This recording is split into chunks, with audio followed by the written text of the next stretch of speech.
գործը վերաբերյալ նախ ինչպես անցյալ անգամ հայտարարեցի, ուզում եմ իմ ամբողջ հուսախաբությունը եւ հիասթափությունը հայտնել, որ գնահատական եմ տալու, որ ինձ թվում է մեր իրավապահ համակարգի ներկայացուցիչները պատշաճ կերպով չեն կարողանում կազմակերպել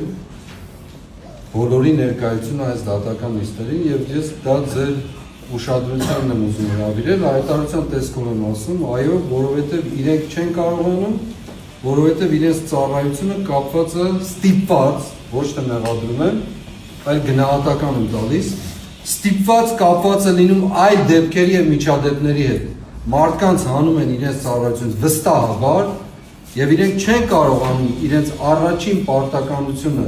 առաջնահերթությունը կատարել։ Վկան այսօր Իգոր Սարգսյանի եւ Կարո Հոկոմյանի բացակայությունը։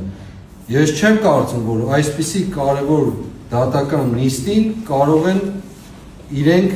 բացակա լինել իրենց կամքով։ Ուրեմն խաթարված է համակարգը, որ չեն կարողացել մարդկանց ներկայությունը ապահովել։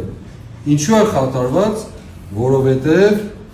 իրենք կատարում են այլ պարտականություններ իմ գնահատմամբ։ Հուսամ չեմ սխալվում այս հարցում։ Եվ ինչ պարտականություն են կատարում,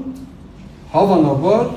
իրենց զորահավաքագրել են, գնալու Մայրաթոր Սուրբ Էջմիածին, այդ խայտառակ միջադեպին մասնակից լինելու, միգուցե կարգ պահպանելու եւ այլն տեսքով, բայց դրանից տուժում է մեր դատական ընթացքը։ Ես խնդրում եմ ձեզ,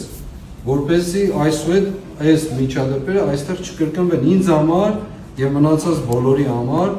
առաջնահերթությունը, որպեսզի այս դատական գործընթացը արագ ընթացակարգով շարունակվի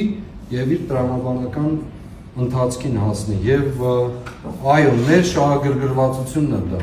Ես ամեն օր սպասում եմ այդ այսպես կոչված ապացույց չափածույցներին ներկայացմանը եւ ամեն օր սպասում եմ տեսնելու այն մարդկանց դեմքերը, ովքեր պիտի կարողանան մեր աչքերին նայելով ասել, որ այս ամենը, այս ֆարսը իր իրականության մեջ այդպիսին էր։ Եվ հետևաբար առիթից օգտվելով, քանի որ հայտարարում եք նաեւ, որ դատական գործընթացը կամ նիստը հետաձգվում է, ուզում եմ քրեական դատավարության օրենսգիրքը չի արգելում, որպեսզի նկարահանում իրականացվի։